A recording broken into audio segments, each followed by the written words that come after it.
Uma alegria para nós estarmos mais uma vez a serviço do grupo da Fraternidade Irmã Ló, que é do nosso coração. Hoje nós temos um tema que é do nosso cotidiano, questão dos processos obsessivos. Apesar de que muitas pessoas não compreendem esses mecanismos, como é que eles funcionam exatamente, então a nossa intenção é explorar justamente todo o processo, desde os conceitos mais básicos até chegar no ponto de conversarmos a respeito dos processos obsessivos propriamente ditos e de como que a gente pode atuar para se defender desses, digamos assim, ataques. Vai ficar mais claro para nós à medida que a gente for explorando. Naturalmente, o tema realmente é muito vasto, então a gente sugere que aqueles que estiverem interessados façam leituras complementares, porque nós não teremos condição aqui de abordar todas as nuances, todos os aspectos sobre esse assunto numa palestra de 1 hora. Mas, de qualquer forma, essas noções ajudarão bastante a compreensão dessa questão proposta pelo grupo. A doutrina espírita, ela desvendou, na verdade, os dramas que se desenrolam entre os dois planos da vida, o dos encarnados, plano material, e o plano dos desencarnados, o plano espiritual, o mundo espiritual. E nos explicou que simpatias e animosidades vinculam afetos e adversários no campo das atrações espirituais. Ou seja, amores e ódios não se desfazem com a desencarnação. O espírito prossegue na vida espiritual de acordo com o que ele viveu na matéria. E é sobre isso que nós vamos abordar, que nós vamos sedimentar o nosso estudo. E julgamos interessante que nós façamos a leitura do que o Kardec deixou registrado no Livro dos Médiuns, no capítulo 4, quando ele definiu o que é mediunidade. Então, Kardec disse assim: todo aquele que sente, num grau qualquer, a influência dos espíritos, é, por esse fato, médium. Essa faculdade é inerente ao homem, não constitui, portanto, um privilégio exclusivo. Por isso mesmo, raras são as pessoas que dela não possuam alguns rudimentos. Pode, pois, dizer-se que todos são, mais ou menos, médiuns. Mas aí ele faz um adendo, um parênteses. Ele diz assim: todavia, usualmente, assim só se qualificam aqueles em que a faculdade mediúnica se mostra bem caracterizada e se traduz por efeitos patentes de certa intensidade, o que então depende de uma organização mais ou menos sensitiva. Ele quis dizer então o seguinte, que todos nós temos uma pitada dessa característica, dessa qualidade, desse dom do nosso espírito, que se manifesta não apenas no espírito, mas também através do nosso corpo, principalmente do perispírito. E ele observa que, apesar de que todos nós temos, portanto, alguma mediunidade, serão chamados médiuns apenas aqueles que tiverem essas qualidades de forma mais ostensiva, ou seja, que conseguirem produzir resultados com a mediunidade no campo da visão, da audição, das percepções espirituais, né? Somente esses que tiverem os efeitos patentes que seriam chamados de médiuns. Mas todos nós somos, de alguma forma, médiuns. Isso é importante para compreendermos o processo da obsessão. E essa mediunidade, ela não é uma doença. A predisposição à mediunidade, ela não depende de sexo, de idade, de temperamento, de condição social, de raça, de cultura, de religião, de inteligência. não depende nem das qualidades morais. Entretanto, quanto mais moralmente elevado for o médium, melhor ele será instrumento para os espíritos bons. Então, a mediunidade, ela também é preciso observar que ela pode estar relacionada com provações que o homem tem que passar na Terra. Ou seja, é um mecanismo através do qual, muitas vezes, as pessoas vão passar por certas aflições, devido às suas características mediúnicas. Por isso é importante estudá-la e saber como controlar os seus efeitos. O não médium não tem como fabricar a mediunidade, ele não tem como passar a ter por desejo próprio. É uma característica inerente dele que ele pode sim educar para que o desenvolvimento dessa faculdade se torne algo útil para ele, para si e para aqueles que estão ao seu redor. Em O Livro dos Espíritos, Kardec fez uma pergunta fundamental para nós conhecermos a questão dos processos obsessivos mais adiante. Ele perguntou a respeito das influências espirituais, está na questão 459. Kardec questionou assim: influem os espíritos em nossos pensamentos e atos?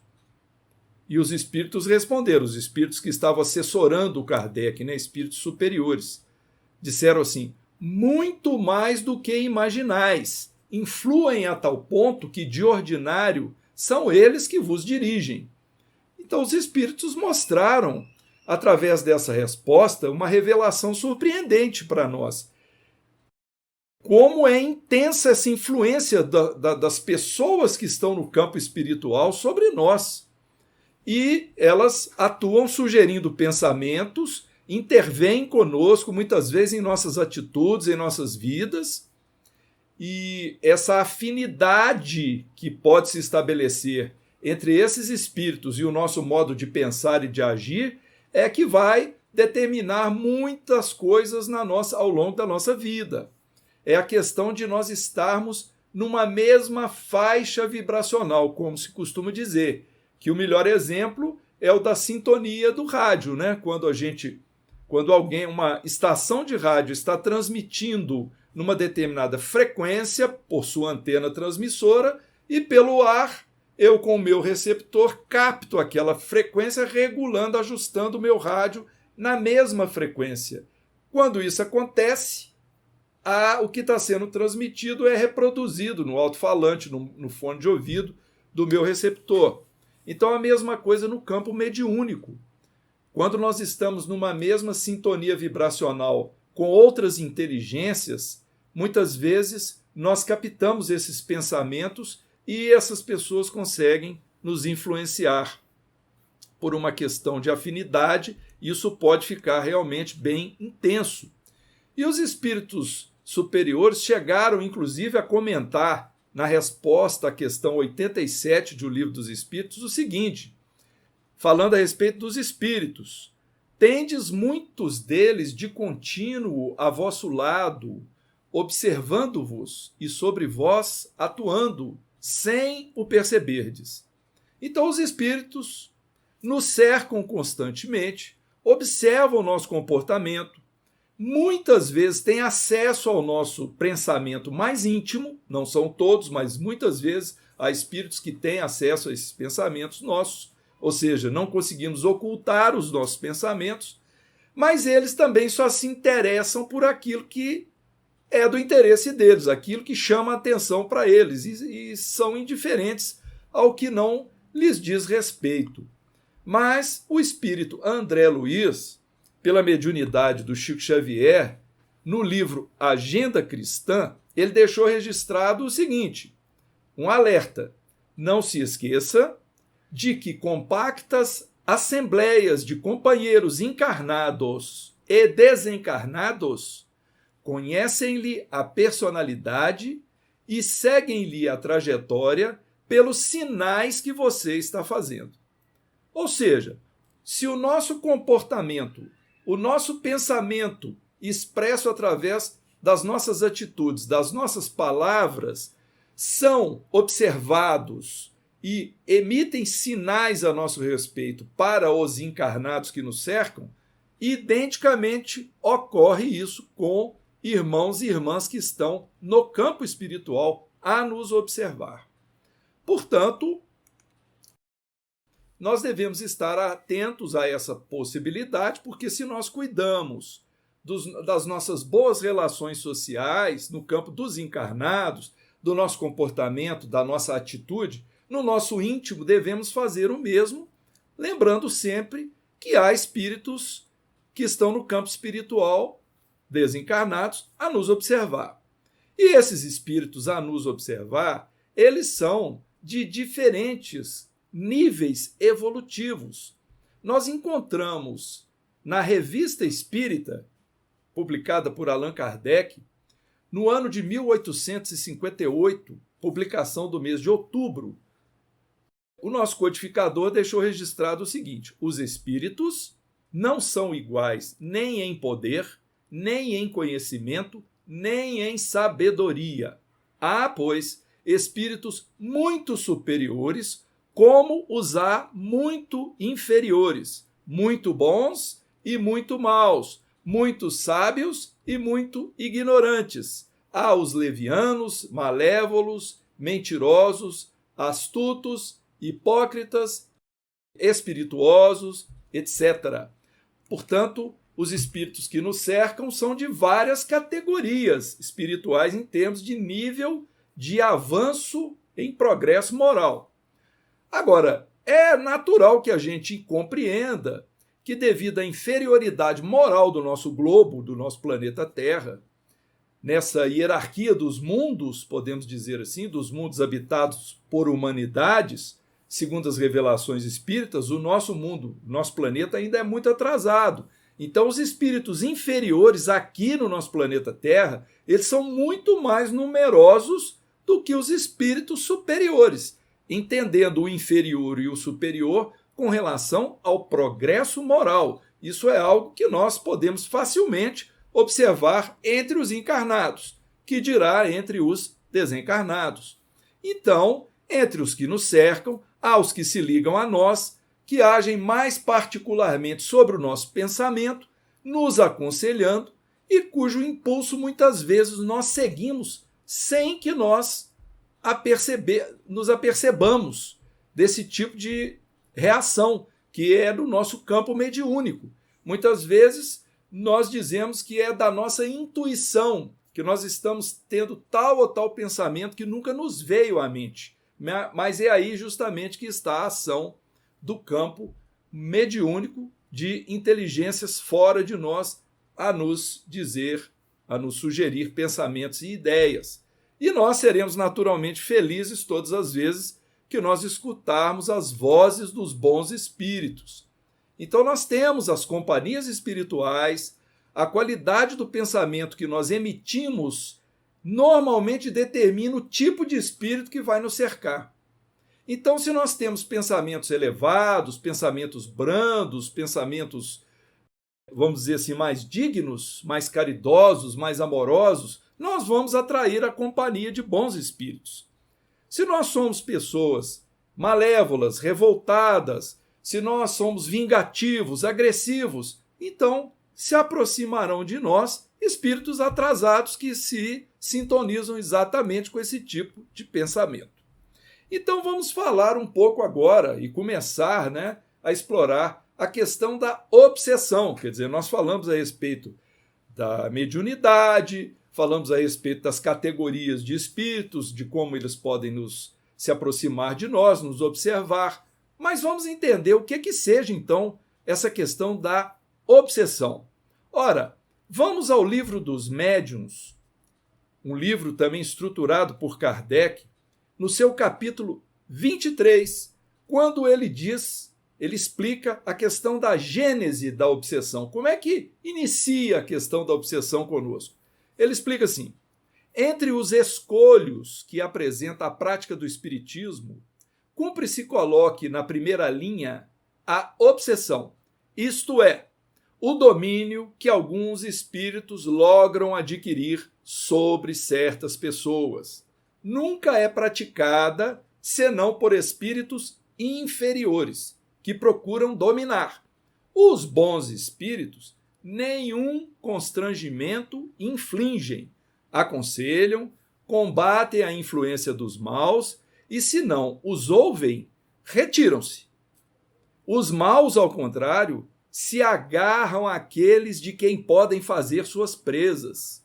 Se chegam a dominar algum, identificam-se com o espírito deste e o conduzem como se fosse uma verdadeira criança. Então, acho que nessa explicação, Kardec nos enriqueceu aí com muitas informações. Primeiro, dizendo que obsessão é uma coisa negativa, é um domínio que um espírito exerce sobre outro, sem a autorização do outro. Às vezes a revelia, mas às vezes também com cumplicidade, como nós veremos. Mas sempre praticada por espíritos inferiores, porque os espíritos superiores, eles visam apenas o nosso bem, não trazem nenhum constrangimento a nós, ao passo que os inferiores, muitas vezes, podem conseguir dominar suas vítimas e conduzi-las, como diz aqui, como se fossem verdadeiras crianças. Se nós formos ao dicionário, nós encontraremos a definição de obsessão assim: impertinência, perseguição, vexação, preocupação com determinada ideia que domina doentiamente o espírito, resultante ou não de sentimentos recalcados, ideia fixa, mania, isso é que é obsessão.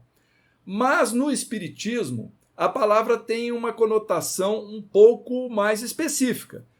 Se nós formos lá no capítulo 28 de O Evangelho segundo o Espiritismo, vamos encontrar assim: a obsessão é a ação persistente que um espírito mau exerce sobre o indivíduo.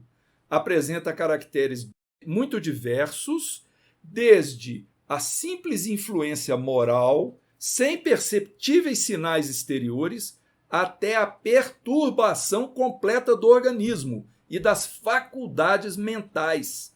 Então, a intensidade da obsessão, desse mecanismo de influenciação negativo de um espírito sobre outro, ele pode ser num grau bem leve e pode ser com tamanha intensidade que pode chegar a afetar faculdades mentais e a própria condição do corpo físico, que pode ficar doente, adoentado, né?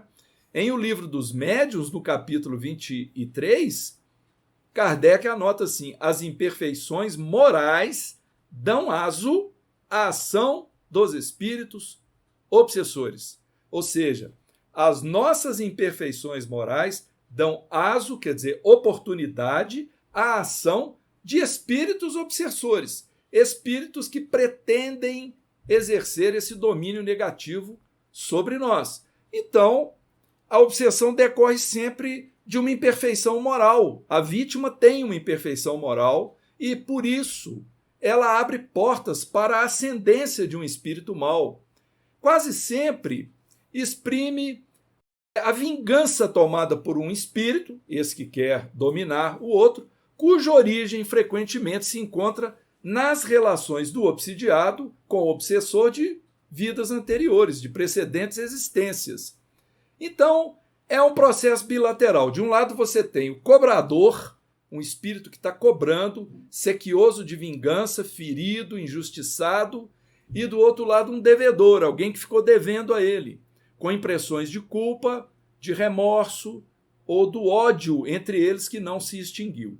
Este é um dos casos mais comuns de obsessão, o processo de vingança entre os que estão vivendo na Terra encarnados e os desencarnados que estão no invisível, querendo buscar vingança por aquilo que passaram em existências anteriores. Nós vamos ver que não são somente esses os processos obsessivos, mas esse é um dos mais comuns e que a gente deve compreendê-lo perfeitamente. Portanto, a obsessão, ela exerce nesse jogo entre dois espíritos, um exerce sobre o outro uma constrição mental negativa por um motivo qualquer, através de uma sugestão, de uma indução, de uma coação, mas o objetivo é o domínio, um processo assim que se repete continuamente E isso pode acontecer tanto aqui com a humanidade material, né? Estamos na matéria, como com os espíritos que estão no plano espiritual, que também muitas vezes os que estão lá sofrem o processo obsessivo. Então a obsessão, ela é uma espécie de enfermidade de ordem psíquica e emocional que consiste num constrangimento das atividades de um espírito pela ação de outro espírito. Uma influência maléfica de um espírito obsessor, né, que pode afetar a vida mental de uma pessoa, alterando suas emoções, seus raciocínios e pode também atingir o corpo físico. Ora, muito bem.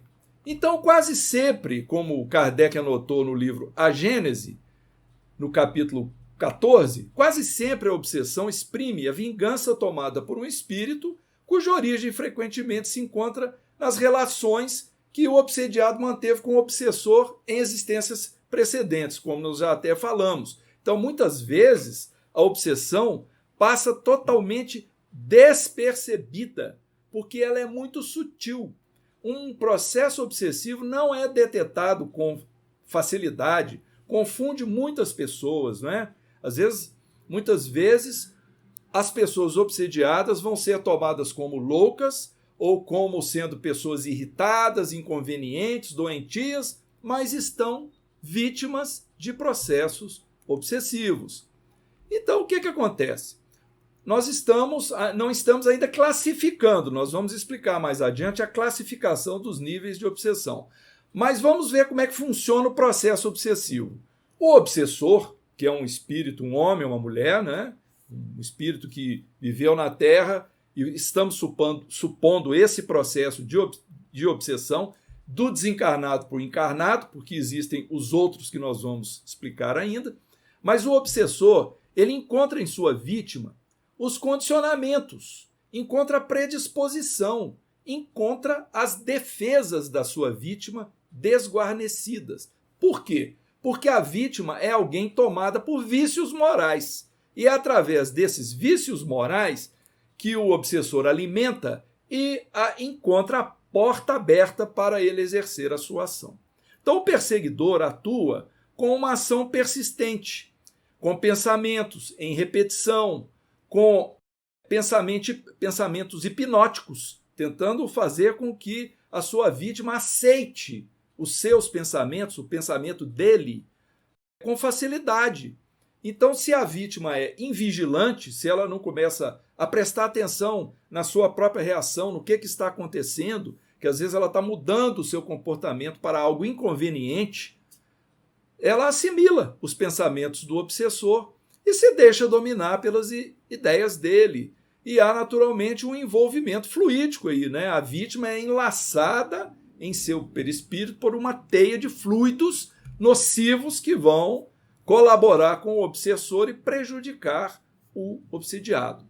Agora é importante compreender que a vítima, ela pode aceitar ou refugar pensamentos intrusos, mas muitas vezes, ou a maioria das vezes, aceita os pensamentos negativos passivamente, por trazer na consciência a sensação de culpa, ou conforme o caso, até por se comprazer com o sentimento que está sendo instalado. É aí que entra a questão dos vícios morais, porque muitas vezes o obsessor tenta incutir, potencializar um pensamento que vai estimular aquele vício moral que a pessoa tem, né? Por exemplo, se ela é maledicente, então ele vai incentivar a maledicência e aquilo para ela é como se fosse um alimento. Ela vai gostar. É como se estivesse falando, continua falando mal, é isso mesmo.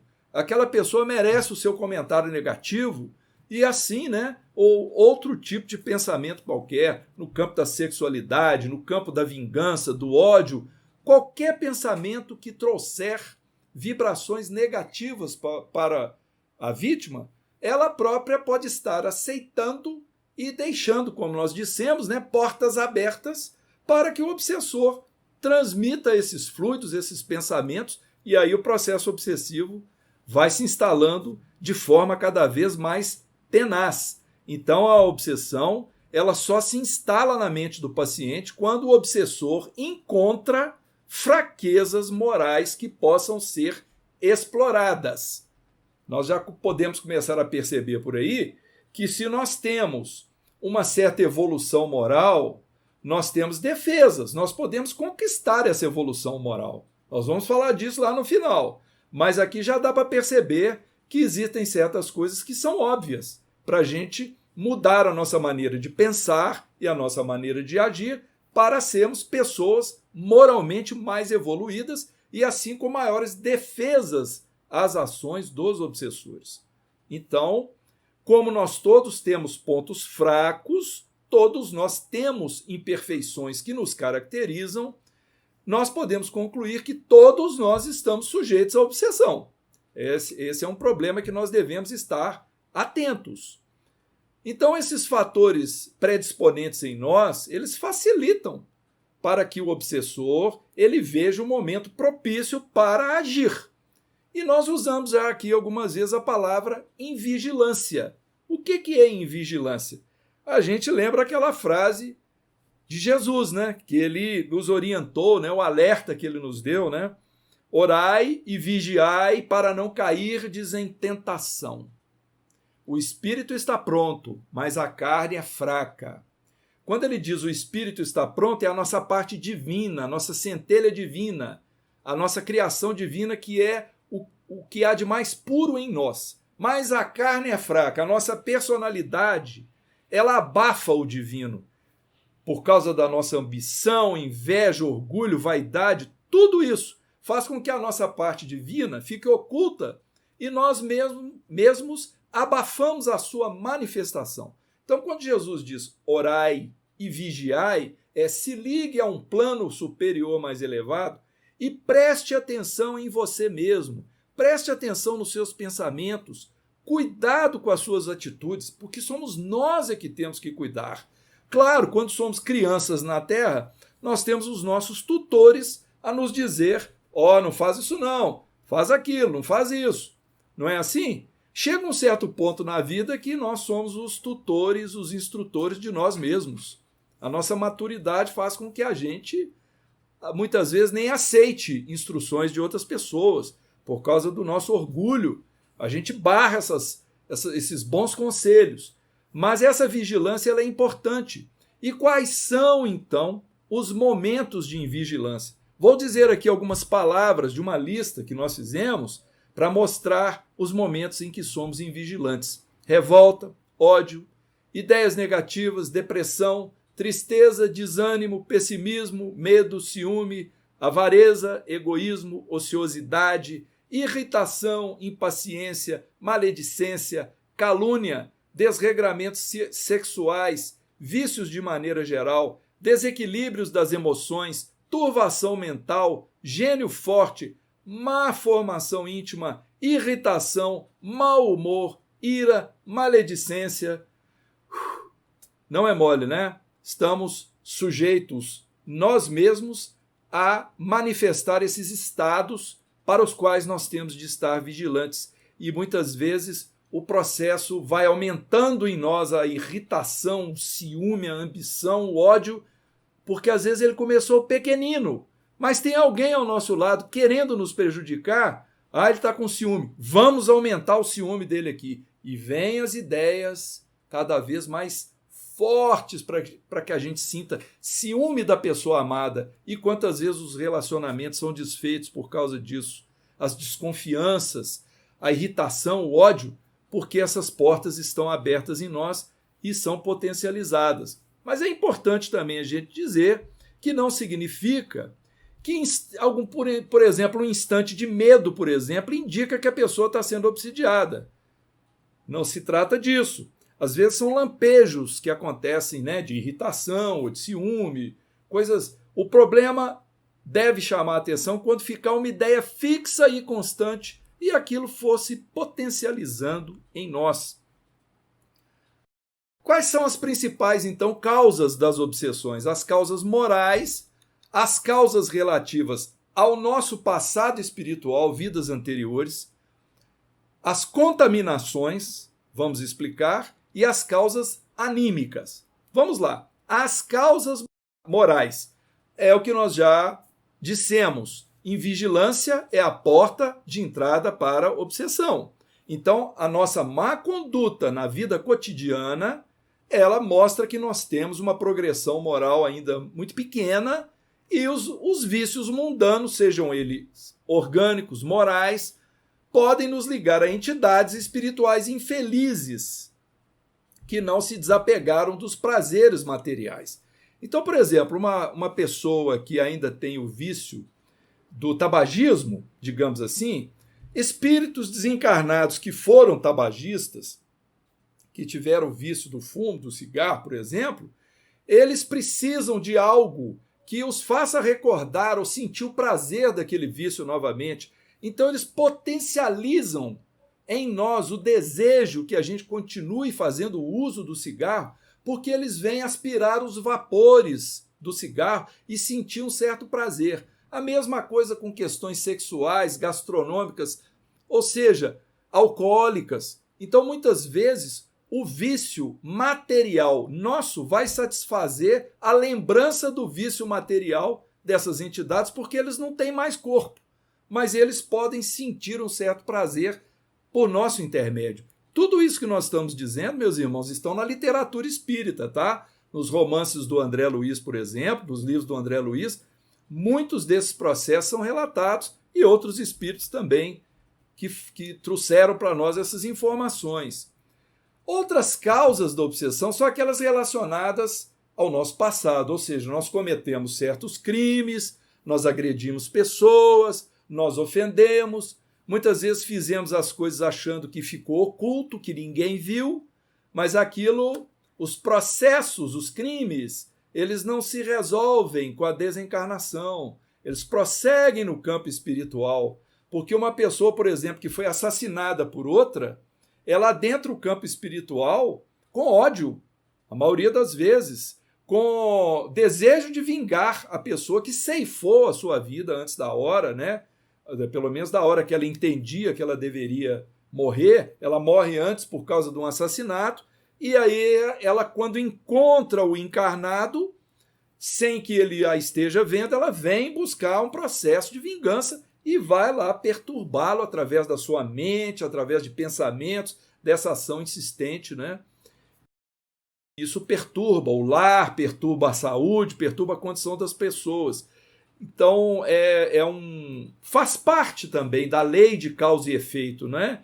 Nós sofremos muitas vezes os ataques de pessoas que nós prejudicamos no nosso passado e outras vidas, faz parte da lei de Deus, da lei de justiça.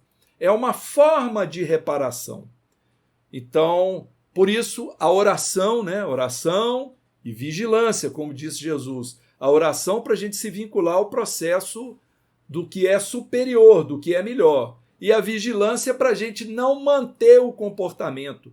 É preciso pensar no obsessor como alguém infeliz que nós prejudicamos. O obsessor não é um demônio, ele não é um ser especial. São pessoas que estão no campo espiritual, muitas vezes perdidas, com sede de vingança, ou sendo ainda escravas dos seus próprios vícios e sendo alimentadas pelos nossos vícios. Por isso estão sendo obsessores. Então é importante que nós oremos por elas também. Oremos pelos nossos obsessores, porque o termo obsessor ele deve ser mais compreendido como sendo alguém que está precisando da nossa ajuda, apesar de que está tentando nos prejudicar. Essa que é a verdade. É a lei de amor, é a lei de misericórdia, aquilo tudo que Jesus nos ensinou, né? O perdão das ofensas e tratar as pessoas com amor e com caridade. Então, muitas vezes, acontece o processo da obsessão pelas causas morais, pelas causas relacionadas ao nosso passado, e tem aquilo que nós mencionamos, as contaminações. O que são as contaminações? É quando nós frequentamos ambientes onde predomina a influência de espíritos inferiores. Então nós adentramos ambientes que não são bons espiritualmente falando, e aquilo começa a vir vibrações para nós e vão nos prejudicando. Por exemplo, se nós frequentamos seitas estranhas, onde tem ritualismo, misticismo, se nós vamos em terreiros primitivos, onde se pratica baixa magia, onde há locais de consumo de álcool e drogas, ou seja, são focos onde pode aparecer contaminação por causa de entidades que frequentam esses ambientes. E, por último, as causas anímicas. Anímica vem de ânima, vem da própria alma, ou seja, são aqueles pensamentos que vêm de nós mesmos e que nos contaminam, porque nós ficamos alimentando o nosso comportamento por vícios do nosso próprio pensamento, da maneira de nós lidarmos com as coisas em termos de como nós pensamos sobre elas. Então, a nossa própria mente pode fazer com que nós sejamos escravos de pensamentos negativos. Se nós ficamos furiosos e alimentamos aqueles sentimentos de fúria, às vezes não tem um obsessor do nosso lado, somos nós mesmos que estamos com rancor, com desejo de vingança, e aquilo vai fazer com que, vamos dizer, as nossas antenas começam a emitir, né, sinais para que a entidade se aproxime, mas nós mesmos estamos prejudicando o nosso próprio ser com esse tipo de pensamento.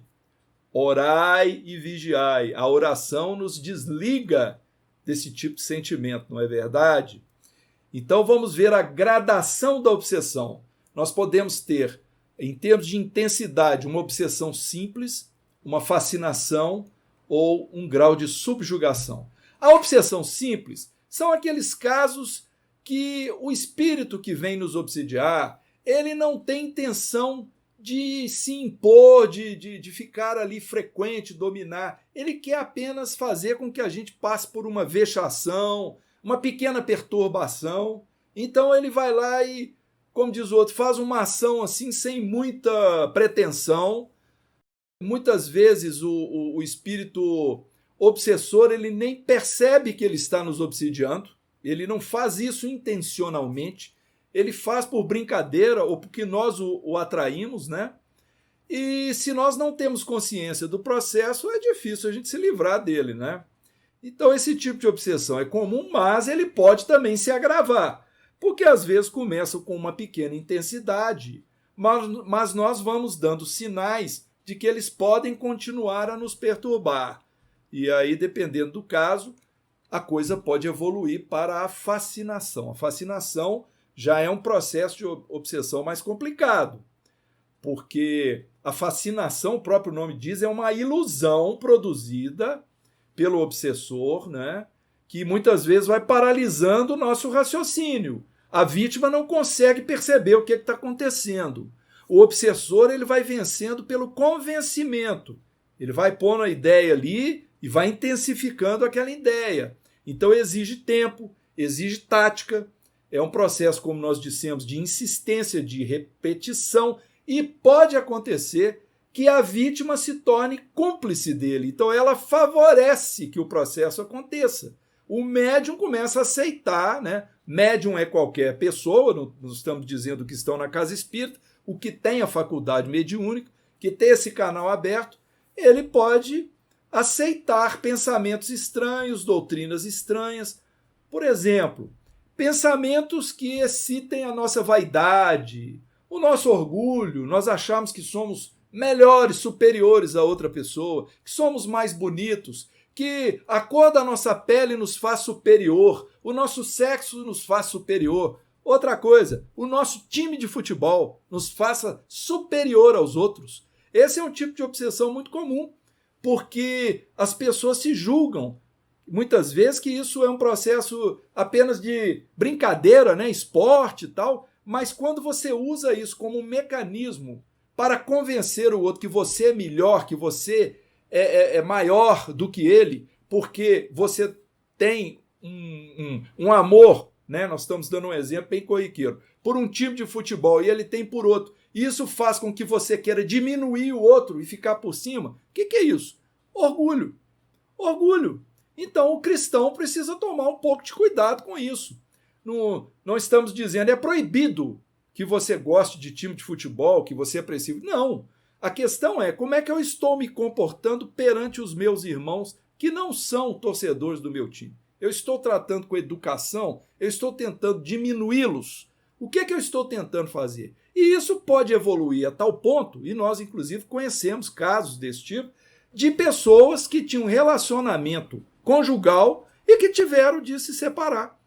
Tamanha foi a intensidade das agressividades entre um e outro por causa disso. Será que tinha espírito obsessor ali aproveitando? Opa, vamos separar esse casal? Então vamos começar a pôr ideias, né, de orgulho, de vaidade, o meu é melhor, o seu é pior. Isso, demos um exemplo banal aqui, mas para coisas muito mais sérias ou muito mais corriqueiras da nossa vida, nós podemos nos dar com esses processos. E depois vem o grau mais intenso de obsessão, que é a subjugação. Então, nesse caso, a fascinação alcançou um grau tão intenso que a pessoa se torna um verdadeiro escravo, a sua vontade fica completamente paralisada. Ela nem questiona se aquilo que ela está sendo submetida está certo ou está errado, ela perde o bom senso. Às vezes pode chegar num grau tão grande de constrangimento, além desse constrangimento moral, que pode haver uma subjugação corpórea, atingir a parte fluídica da vítima e ela ficar realmente vitimada, adoecida, né, do corpo por causa dessa situação e ser muitas vezes necessária até a intervenção de uma terceira pessoa para poder ajudar a quebrar esse processo obsessivo. Bom, em termos de obsessão, nós falamos muito aqui da obsessão do desencarnado por encarnado, porque é aquela que nos afeta mais, que talvez nos preocupe mais. Mas é importante entender que, com esse pensamento, com essa definição de que obsessão é a influência negativa de um espírito sobre o outro, nós podemos ter influência, ou melhor dizendo, nós podemos ter obsessão do desencarnado para com o encarnado, que é o que nós falamos, do encarnado para com o desencarnado, pode ter nesse sentido, entre desencarnados e entre encarnados. Então, tudo isso pode acontecer. A obsessão de encarnado para encarnado nós conhecemos muito bem. Elas ficam mascaradas por ciúme, inveja, paixão, desejo de poder, orgulho, ódio.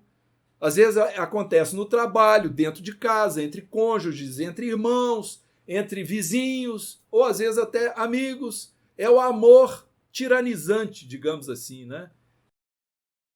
Muitas vezes se diz, até acontece que durante o sono físico, quando os espíritos se desdobram, eles continuam se pegando.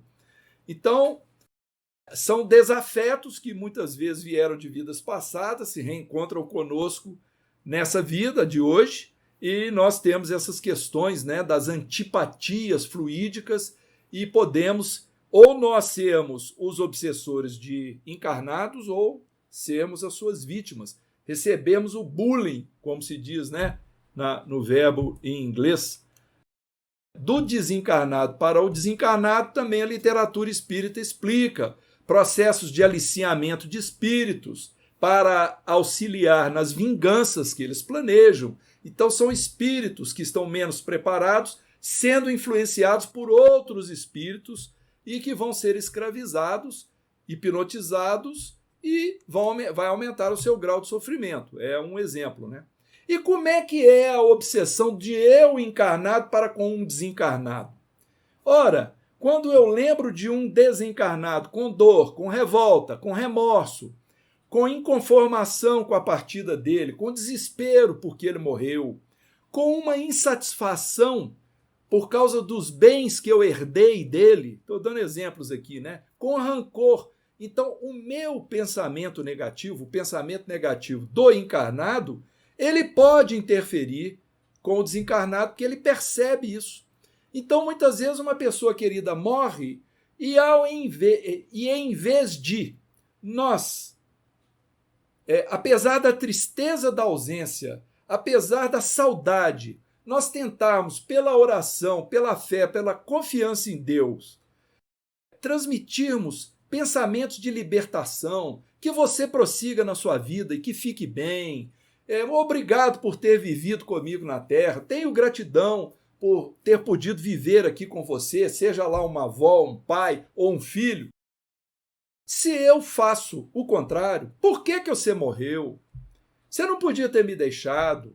Eu estou com muita dor, muito desespero. Fiquei aqui na míngua por sua causa. Então, quando há esse tipo de sentimento negativo muito forte, nós interferimos intensamente com o espírito que desencarnou. Tem um livrinho que nós consideramos assim muito suave na leitura e que traz um exemplo disso, que é o Violetas na Janela, onde o espírito Patrícia conta o que aconteceu com ela depois que ela desencarnou por uma doença grave. Quem quiser ler vai entender isso que nós dissemos. Então, é o caso do amor egoísta, o amor possessivo, com a fixação mental no desencarnado e querendo reter o encarnado nas reminiscências da sua vida na Terra. E do desencarnado para o encarnado nós já exploramos bastante, né? É o que há realmente com maior incidência. Quais são as consequências da obsessão?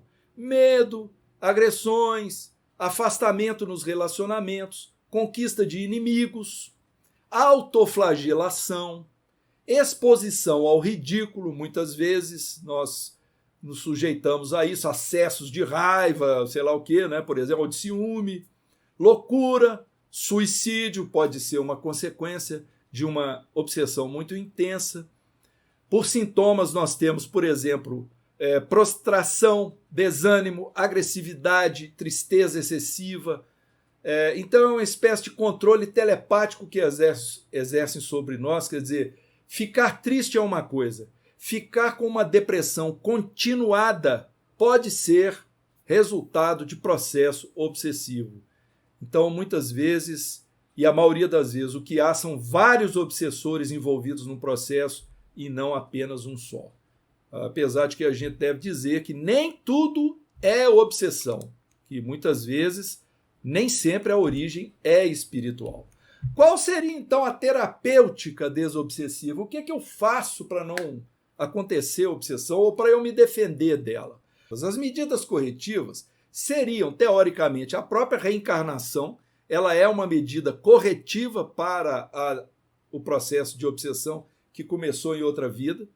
E também, e principalmente agora, como medida corretiva, o tratamento espiritual, o tratamento de desobsessão, que deve necessariamente ser feito na casa espírita, o que na atualidade está um pouco difícil, porque as casas estão sem presença física por causa da questão da pandemia.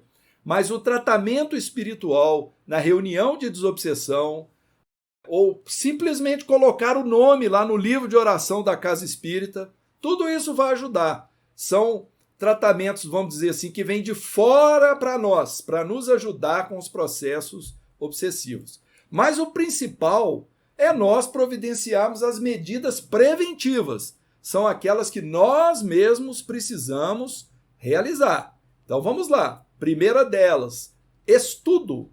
Leituras edificantes. Estudo significa ler textos que nos expliquem a questão. Leituras de mensagens espirituais que nos ajudem a mudar o nosso comportamento, a nossa conduta na Terra para melhor, perante a nossa família, perante os nossos vizinhos, os colegas de trabalho, os colegas de escola, ou seja, não são eles que têm que mudar, somos nós que temos que mudar perante eles. É assim que Jesus pede que a gente estabeleça o reino de Deus na Terra. A mudança tem que ser de dentro para fora. A prece, como nós insistimos em falar aqui, que nos liga ao mais alto, e um planejamento de uma reforma íntima sistematizada. Essa mudança de conduta, de maneira de pensar, ver como é que eu sou hoje, como é que eu posso ficar melhor amanhã, pensar como é que eu já fui pior ontem, ou seja, fazer um planejamento entre o velho e o novo para que haja essa construção. Usar de vontade, de perseverança, de esforço, com abnegação e ter o que nós estamos dizendo, né? A vigilância muito forte nas atitudes, nos pensamentos. Procurar nos vincularmos a tarefas de caridade, tarefas que nos ajudem a construir coisas em favor do próximo, que pode ser caridade material ou moral. A casa espírita ajuda muito nessa questão, quando todas as tarefas estão em pleno funcionamento. Mas para dentro da nossa casa, nós podemos dizer que é fundamental que nós estabeleçamos o culto do evangelho no lar, porque o culto do evangelho no lar vai nos ajudar com tudo isso que nós mencionamos aí, com estudo, com leituras edificantes, com a oração, com a sistematização da nossa reforma íntima, com as nossas mudanças de pensamento, de conduta. Então, precisamos, motivação para que a gente tenha perseverança e esforço. Então, nós precisamos procurar saber como é que funciona o culto no lar, como é que eu estabeleço isso, como é que funciona o culto no lar. Não dá tempo da gente falar aqui agora, mas a literatura espírita, as palestras, os vídeos, a própria internet é farta nesse assunto, né? Como que eu faço o culto no lar aqui na minha casa? Uma coisa tão simples. O culto no lar tem que ser igual pegar um copo de água e beber. Ele tem que ser uma coisa simples, que eu vou fazer uma vez por semana, durante meia hora. Se eu não puder fazer em família, posso fazer sozinho. Eu, os espíritos que me ajudam e aqueles que visitam a minha casa. Porque a nossa casa é muito visitada por espíritos. Então, o culto no lar é altamente recomendado como medida preventiva contra processos obsessivos. E como apoio externo, nós podemos ter também a água fluidificada, recebemos os passes e a orientação espiritual, psicografia, quando é disponível. Mas isso são fatores externos, fora para dentro. Os de dentro para fora, que são aqueles que a gente deve se preocupar mais, são esses que nós relacionamos anteriormente. Muito bem, o nosso tempo já se encerrou. Nós queremos agradecer de coração a presença de vocês junto a nós, que Jesus nos abençoe e que a paz esteja em nossos lares. Muito obrigado.